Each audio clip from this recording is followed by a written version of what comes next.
The eviction notice was taped to the front door with a single strip of clear packing tape. Not slid under the door, not handed over in person, not mailed with a return address and a stamp and the pretense of decency. Taped to the door at 6 a.m. on a Thursday morning in November, while the man inside was still asleep in a hospital bed that took up half his living room and made sounds all night.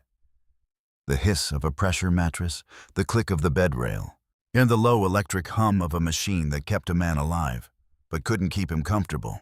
The house sat at the end of Oakley Lane in Hartselle, Alabama. Population 3,700. It was a two-bedroom clapboard with a porch that sagged on the left side, a yard that had gone to weeds, and a ramp where the front steps used to be. A plywood ramp nailed together by a man who could no longer walk the stairs he'd built with his own hands 11 years earlier. The ramp wasn't up to code, unless it was too steep and too narrow and it had no railing. But it was what he could afford, which was nothing, and what his neighbors had offered to help with, which was also nothing. The man inside was named Roy Dean Haskell. He was 43 years old. He had no legs below the knee. He lost them on August 7th, 2011, at 10:43 a.m. local time on a road outside Sangin, Helmand Province, Afghanistan, when the lead vehicle in his convoy rolled over an IED that turned the world into fire and noise and a silence that came after both.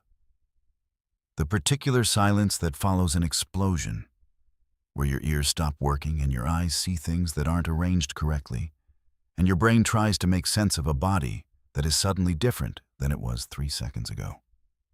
Roy was a staff sergeant in the 101st Airborne. He'd served 2 tours. He was 29 years old the day it happened. They medevaced him to Bagram, then to Landstuhl, then to Walter Reed, where he spent 14 months learning how to exist in a body that had been redesigned without his permission. He received a Purple Heart. He received a Bronze Star. He received prosthetic legs that cost $42,000 and fit like they'd been made for someone else's stumps, which in a sense they had been. No, because the VA contracted the fitting to a facility in Virginia that processed 200 veterans a month and spent an average of 45 minutes per patient. Roy came home to Hartselle in 2013.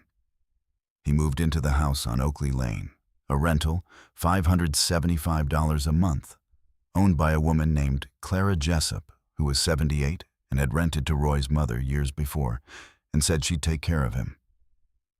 Clara charged him $575 and never raised it. She fixed the water heater when it broke.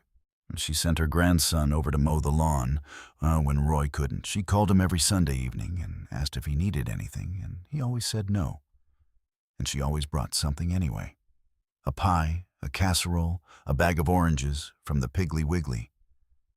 Clara died in January of 2023. Her son, who lived in Huntsville and hadn't visited Hartselle in 6 years, sold the property in March to a man named Wade Buckley Preston. That's where the story turns. That's where everything changes. But right now, at 6 a.m. on a Thursday in November of 2024, Roy Dean Haskell was asleep in a hospital bed in his living room, and a piece of paper taped to his front door said he had 30 days to leave the only home he'd had since he came back from a war that took his legs and most of his sleep and all of his certainty that the world owed him anything at all. And 230 Hell's Angels were already on the road. This is a story about a man who gave both legs to his country and came home to find out his country had already moved on. About the people who hadn't moved on, who couldn't, who wouldn't, who refused to let a man who'd served be treated like a line item on someone else's spreadsheet. And about the man in this town who looked at a disabled veteran in a hospital bed and saw nothing but a property he could flip for profit. If you think you've heard this story before, you haven't. Not this one. Not like this. Roy Dean Haskell grew up in Hartselle. He graduated from Hartselle High in 2000, enlisted the same week, and shipped to Fort Campbell, Kentucky, 3 days after his 18th birthday. His mother, Darlene, drove him to the recruiting office in a truck that burned a quart of oil every 200 miles.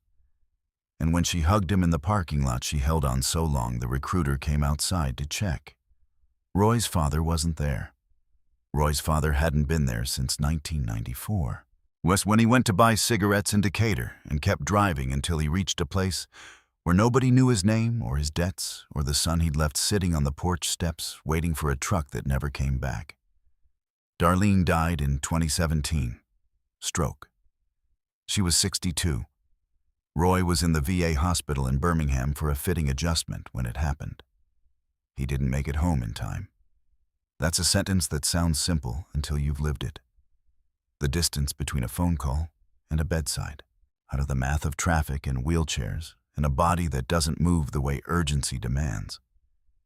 He arrived 4 hours after she passed.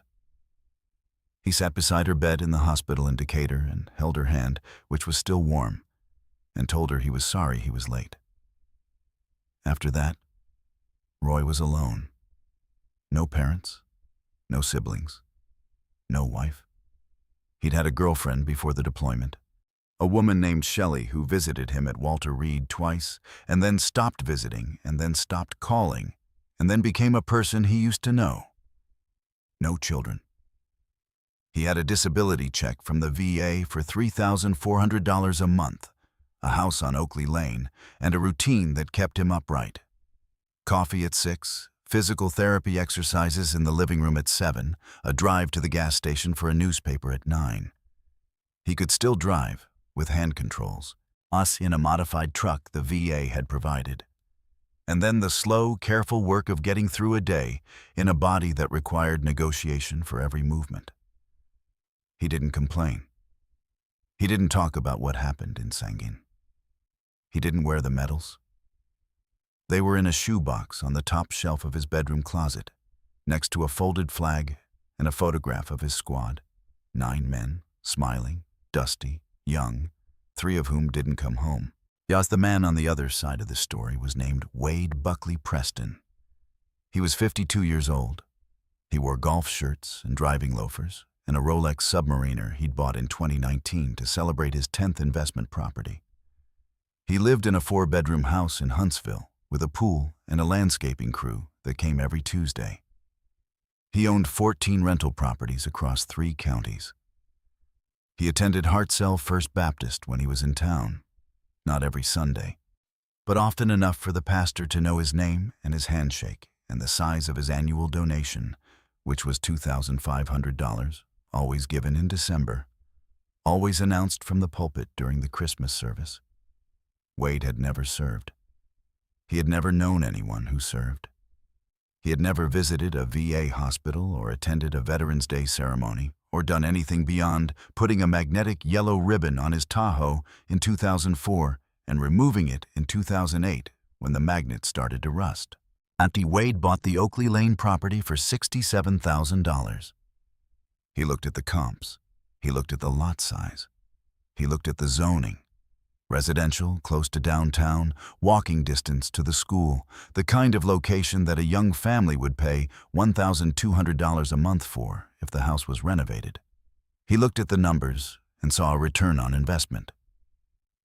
He did not look at Roy, or rather, he looked at Roy and saw the obstacle between the numbers and the return. Wade raised the rent, $575 to $750, ineffective immediately, no written notice, no lease amendment. He told Roy in person, stopped by the house on a Saturday morning, stood on the plywood ramp, looked through the screen door at a man in a wheelchair and said, "Market's changed, Roy. I have to keep pace." The same words landlords always use, the same soft voice, the same face that says, "I'm being reasonable," while the hands are reaching for your throat. Roy paid it, $750 out of $3,400 a month. It was tight, but he could manage. He ate less. He canceled the internet.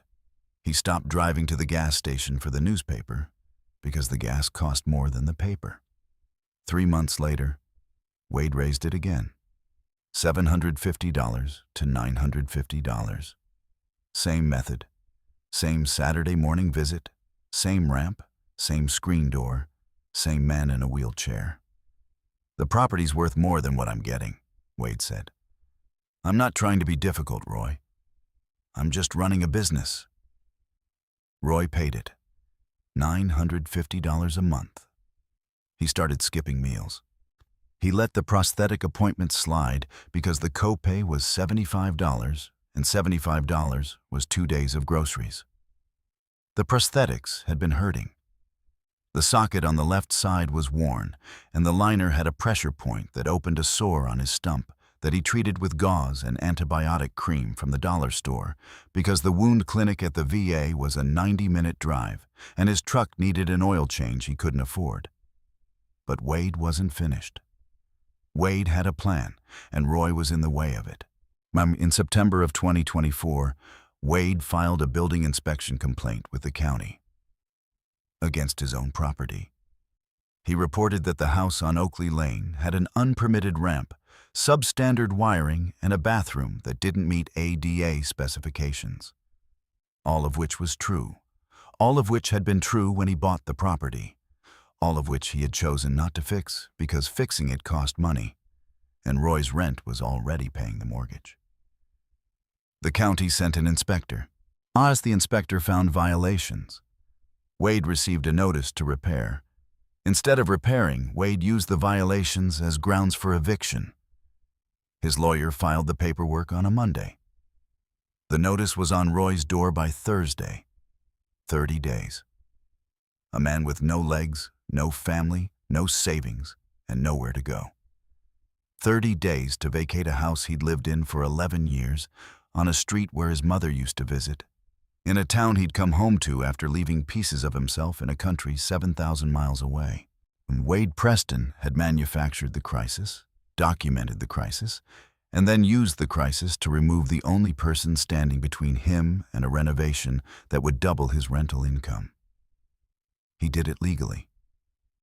He did it quietly. He did it while sitting in a pew at Hartzell First Baptist and shaking the pastor's hand and writing a check for $2,500 that bought him exactly enough goodwill to do exactly this. Roy read the notice standing in his wheelchair at the front door. Now the November air coming through the screen, cold enough to see his breath. He read it twice. He folded it. He put it on the kitchen table. He sat in the dark for a long time. He didn't call anyone. There was no one to call. But someone called for him. Roy's physical therapist, a woman named Angela Rios, 39, who came to the house twice a week and had been working with Roy for 3 years, saw the notice on her next visit. She didn't say anything to Roy. She drove home, sat in her car in the driveway, and made a phone call. She called her cousin, a man who rode with the Birmingham chapter, a man named Knuckle, whose real name was Andre Tyson Wells, 41, who had done 2 tours in Iraq himself and who had a policy, a personal, unbreakable policy, that no veteran gets left behind. Not on the field, not on the street, not in a house with a plywood ramp and an eviction notice taped to the door. Knuckle called his president. His president called the state. Now the state called the region. If you're watching from Hartzell or anywhere in Alabama, drop your location in the comments right now. And if this story has already settled into your chest like a stone you can't swallow, hit that subscribe button. Because what happened next, what 230 Hells Angels did to the eviction, to the landlord, and to a town that watched a decorated veteran get pushed out of his home without lifting a finger, will break something open in you.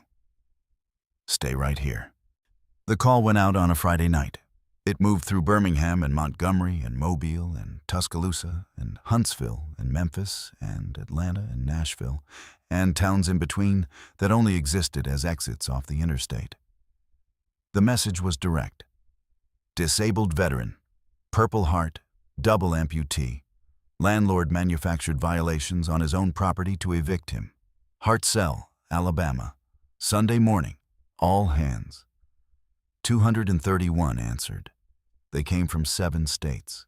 As they rode through Saturday night, through fog in the Tennessee Valley that sat on the highway like wet cotton, through a stretch of rain outside Birmingham that turned the road into a black mirror.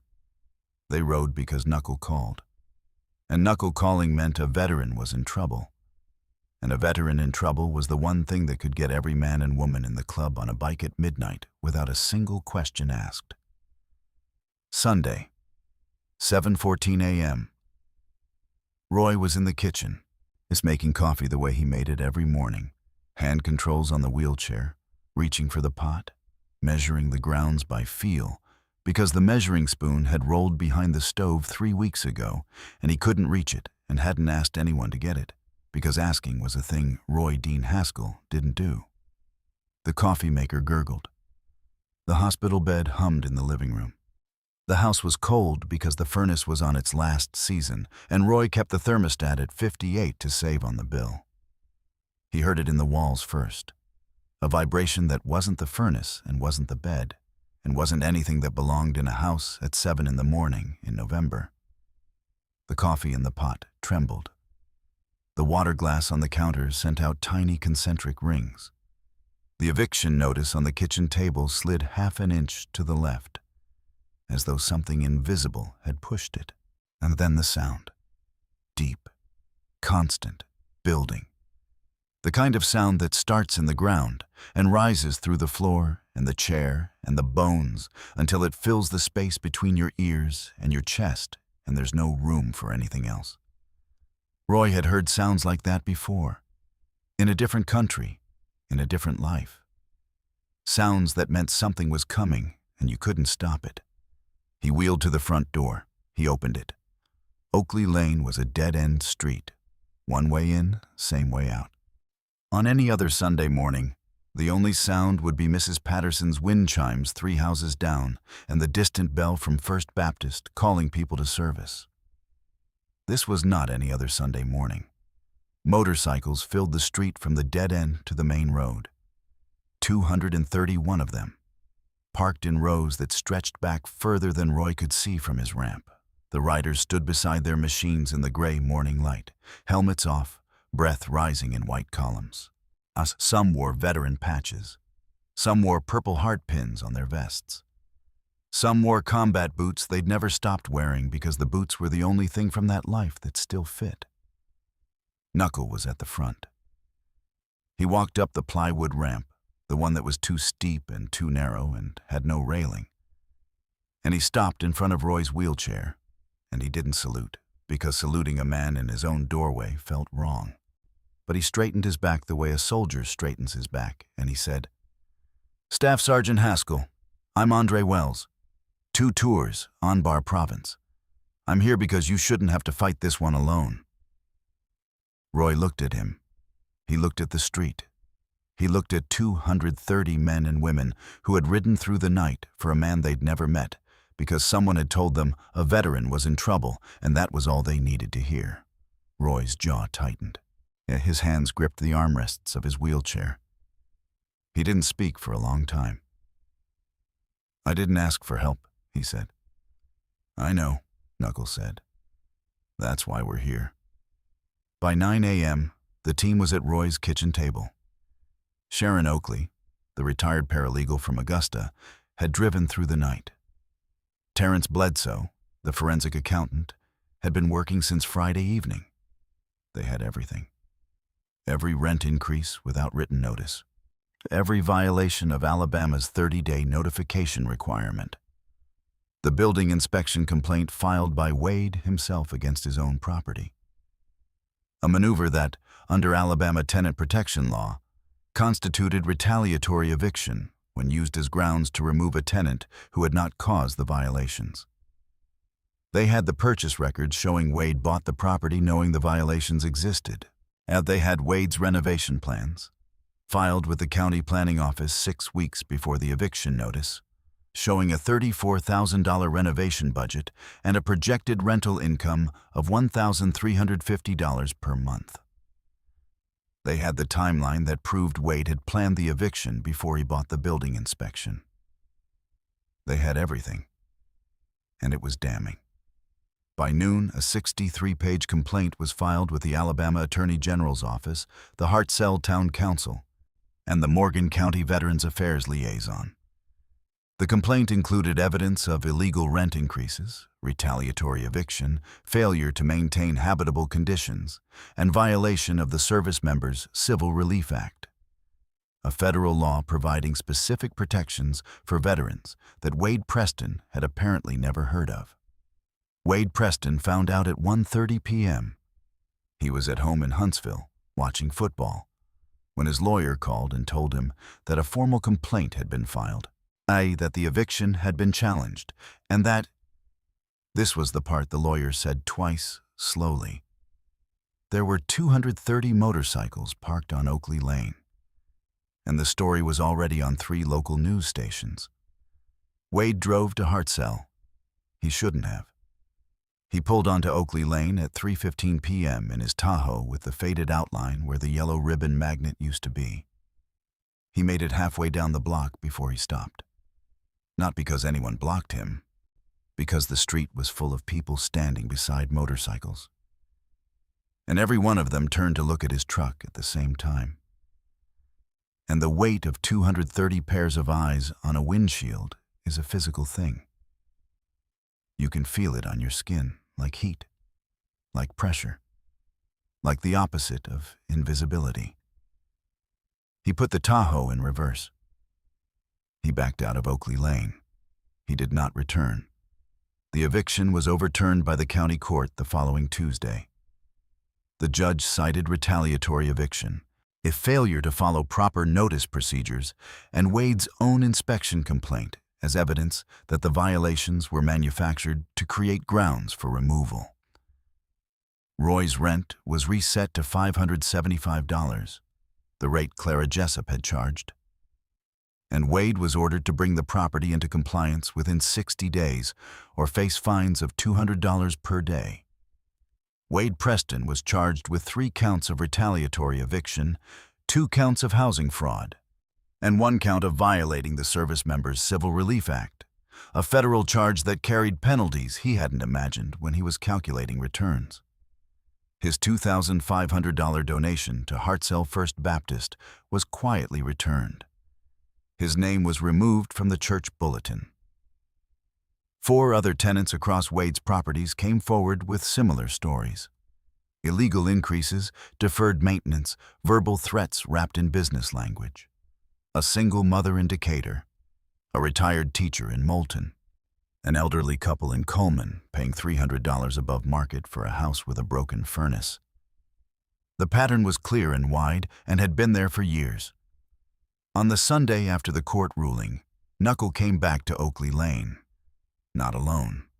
14 members of the Birmingham chapter, 6 of them veterans, arrived at 8 a.m. with lumber, concrete, aluminum handrails, and a building plan drawn up by a contractor who rode with the Tuscaloosa chapter and who had donated his time because he said it was the least he could do and meant it in the literal sense. It was the least, the bare minimum, and he wished he could do more. They tore out the plywood ramp. They built a new one, proper width, proper grade, aluminum rails on both sides, non-slip surface, up to code and beyond it. They fixed the porch. Now they replaced the screen door with a solid door that had a deadbolt and a peephole and a threshold that didn't let the cold in. They serviced the furnace. They ran new weather stripping around every window. They didn't ask Roy's permission for any of it because Knuckle had learned, in 2 tours and 20 years of knowing men like Roy, that asking permission was just giving a proud man the chance to say no to something he needed. Roy sat on the porch in his wheelchair and watched them work. Andrew reached into his vest and pulled out a brass coin. Heavy, worn smooth at the edges from years of being carried. On one side, the chapter insignia. On the other, stamped deep, family. He set it in Roy's palm. "You served this country," Knuckle said. "You gave it both legs and most of your sleep, and you never once complained about the bill. This isn't charity. This is us saying, you're not done being served. You're not done being looked after. You're not done being somebody's brother. Roy looked at the coin. He closed his hand around it. He looked at the street. Empty now. The bike's gone, the November light going gold and low through the trees. He looked at the new ramp, the new door, the porch that didn't sag anymore. My mother used to say this was a good street, Roy said. His voice was quiet, rough at the edges, the way voices get when they're carrying something heavy across a short distance. She said the people here looked out for each other. She was right, Knuckles said. She just didn't know how far here extends. 8 weeks later, Roy Dean Haskell had a new pair of prosthetics, fitted properly this time, by a specialist at the Nashville 5A, who'd been contacted through a club connection and who spent 3 hours on the fitting instead of 45 minutes. The left socket didn't hurt anymore. The pressure sore had healed. Roy walked to the end of his new ramp and back every morning as part of his physical therapy, and every morning the ramp held steady beneath him, the way good things hold steady when they're built by people who care about who's walking on them. Angela Rios still came twice a week. She said Roy was making progress. She said his range of motion was improving. She said what she didn't say out loud, which was that the progress wasn't just physical. It was in the way he held his shoulders now, the way he answered the door without hesitation, the way he'd started driving to the gas station for the newspaper because small things are how you rebuild a life. Roy kept the brass coin on the kitchen table, next to the salt shaker and the pepper grinder and a folded American flag that had draped his mother's coffin. He saw it every morning when he made his coffee. He touched it sometimes, just a thumb across the surface, feeling the letters, the way you touch something to make sure it's real. Every second Saturday, Knuckle rode up from Birmingham. He parked in the driveway, walked up the new ramp, and sat on the porch with Roy for an hour. They drank coffee. Son. They talked about Anbar and Helmand and the roads they'd driven and the roads they hadn't. They talked about the weight of coming home to a country that thanks you with a parade and then forgets you before the confetti's been swept up. Sometimes they didn't talk at all. Sometimes they just sat there. Two veterans on a porch on a dead-end street in a small town in Alabama, watching the road and knowing that the hardest part of service isn't the war. It's the after. It's the silence that follows. It's the coming home to a door with a notice taped to it and a country that's already looking the other way. But not everyone looks the other way. Some people ride through the night. Some people build ramps. Some people hand you a coin and call you brother, and mean it in the way that only people who've bled in the same dust can mean it. If this story landed on you like something you can't shake off, hit that like button. Share it with a veteran you know. Someone who came home quiet. It's someone who carries it alone. Someone who deserves to hear that the road still remembers them. And remember this. The man who gave his legs and never complained about the bill. The woman who made a phone call because she saw a notice on a door and refused to look away. The 230 riders who turned a dead-end street into a fortress. They are the code. They are the weight. They are family. And they are proof that the words, "no veteran gets left behind," aren't just something we say. They're something we ride for.